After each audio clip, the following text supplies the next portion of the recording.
Goto melakukan corporate action, tapi bukan bagi dividen. Nah, itu perlu digarisbawahi ya. Setelah mereka listing 1,5 tahun, mereka akan menerbitkan saham baru. Nah, ini apakah positif, apakah negatif, dan apa kegunaannya? Nah, ini akan saya ulas di video kali ini tentang Goto yang mau nerbitin saham baru, efeknya positif atau negatif. Check this out. Sekarang bisa join grup belajar investasi saham. Bisa dengan bikin akun Mirai deposit 10 juta atau membayar 400.000 untuk selamanya. Gimana caranya? Link ada di deskripsi. Info lebih lanjut bisa hubungi ke DM Instagram kita. Saya tag ini jam 9:30 tanggal 11.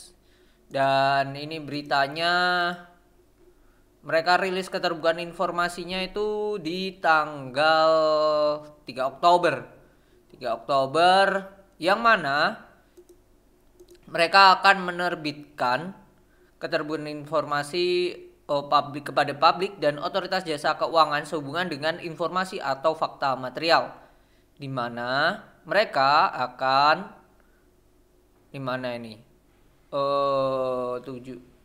keterbukaan informasi. Nah, ini keterbukaan informasi nomor 089 Goto CS JKT 5 2023 tentang keterbukaan informasi atas rencana penambahan modal tanpa memberikan hak pemesan efek terlebih dahulu atau PMTH-METD. Penerbitan, ya intinya nerbitin saham baru tentang tambahan keterbukaan informasi ini. Lalu yang kedua, keterbukaan tentang rencana pelaksanaan PMTH-METD. Oke. Persoalan dengan ini menyampaikan bahwa bermaksud untuk memperoleh pendanaan dengan jumlah total 150 juta dolar Amerika. Wow. 150 juta dolar Amerika itu berarti berapa duit itu dalam rupiah ya?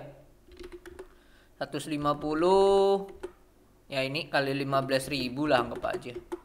Nah, ini juta, miliar, triliun, 2,2 triliun mereka akan dapat duit segitu. Penerbitan saham baru oleh perusahaan melalui ini tadi PMTH-METD sejumlah 17 miliar. Wow, 17 miliar lembar saham seri A dengan harga saham per lembarnya 90. Oke, saat saya tik ini harganya di 82. Oke, itu ya. Yang seluruhnya akan diambil bagian oleh Bhinneka Holding 22 Limited. Oke, langsung diambil oleh mereka. Nah, kita lihat di profile Bhinneka itu punya kepemilikan berapa persen sih? Nah, ini ternyata nggak ada. Bhinneka ini nggak punya kepemilikan awalnya. Oke, bentar mana nih? Suatu entitas independen yang didirikan berdasarkan hukum Cayman Island, Bhinneka Holding melalui pengeluaran saham baru tersebut perseroan akan memperoleh dana sebesar 1 triliun. Wow. Atau setara dengan 100 juta US dollar. Oke, 100 juta US dollar dari sini. Kan ke perseroan akan dapat 150, 100-nya dari Bhinneka Holding. Penerbitan surat utang luar negeri oleh anak perusahaan luar negeri yang dimiliki oleh seluruhnya oleh perseroan yaitu GTIF, Goto International Finance. Bhinneka Holding memperoleh dana untuk melakukan pengambil alihan atas saham baru perseroan melalui penerbitan suatu instrumen obligasi bersifat ekuitas kepada International Finance Corporation dan WAF Investment Cayman LLC yang dimiliki oleh Franks dan Company sejumlah 150 juta US dollar yang dapat ditukarkan menjadi saham perseroan yang dimiliki oleh Bhinneka Holding. Oke. Sesuai dengan keterbukaan informasi PMTH-METD, dana yang diperoleh akan digunakan oleh perusahaan untuk pelunasan melalui konvensi atas hutang perseroan di masa yang akan datang. Oke, berarti mereka menerbitkan saham baru untuk bayar hutang. Pertanyaannya adalah, apakah Goto nggak punya duit untuk bayar hutang? Itu pertanyaannya itu. 25% dari dana untuk perseroan. 15% untuk PT Tokopedia, 15% untuk PT Shift Logistic Solution, 15% untuk PT Dompet Anak Bangsa, 15% untuk PT Multi Finance Anak Bangsa, dan 15% untuk PT Goto Solusi Niaga. Sebelumnya PT Multi Adi Prakasa Manunggal. Oke. Bersamaan dengan pelaksanaan HMTD, GTIF juga akan menerbitkan surat utang berdasarkan Note Subscribe Agreement tanggal 2 Oktober 2023. Bentar, saya besarin dulu. Oke, ini surat utang yang dijamin dengan antara lain saham perseroan pada GTIF dan jaminan perusahaan oleh perseroan, dan selanjutnya GTIF juga memiliki kesepakatan Castel Call Option dengan Bhinneka Holding.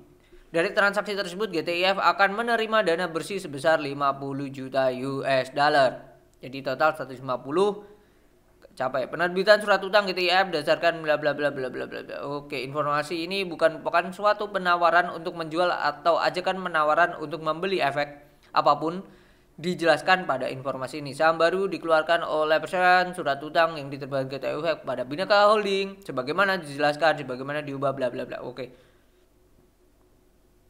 Oke, ini sudah. Tapi ini belum dijelaskan ya kapan ya mereka akan melakukan eksekusi. Yang jelas nanti akan ada shareholder baru yaitu Bhinneka Holding tadi. Ya, di sini ya. Yang jadi pertanyaan adalah Goto ini tuh persentase masyarakatnya tuh udah 70, udah gede banget. Terus ditambah ini dikeluarkan lagi. Pengendalinya makin dikit kan. Logikanya makin gitu. PT Saham Anak Bangsa aja ini pengendali punya 26 miliar ya, 26 miliar, dan ini dirilis nanti sebesar berapa tadi? Berapa miliar?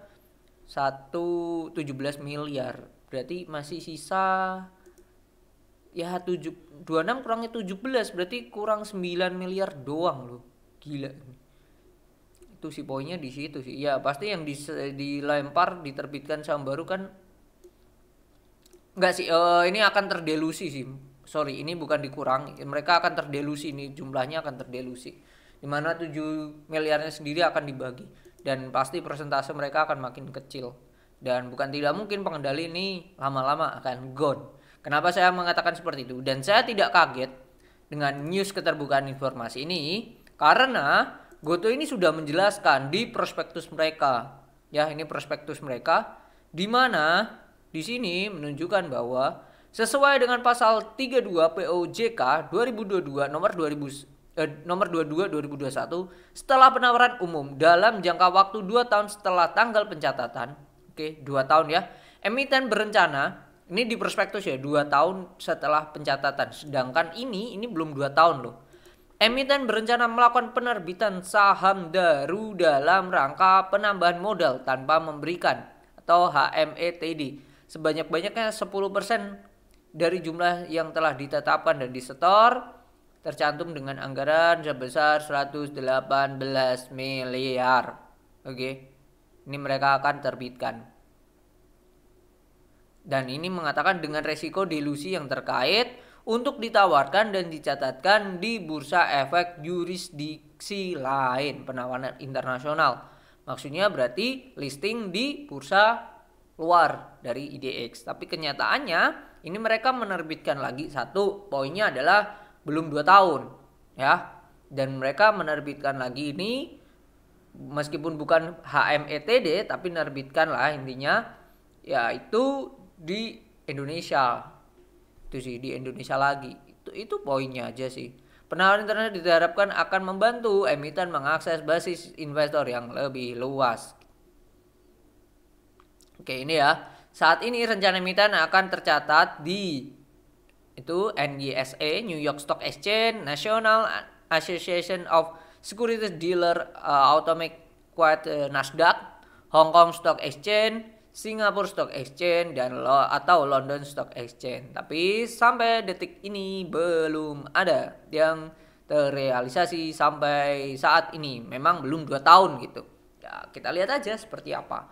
Yang jadi permasalahan adalah mereka belum listing aja ini sudah mau nerbitin saham lagi dan harganya di 80, dan yang beli itu tadi belinya di harga 90. Apakah positif, apakah negatif?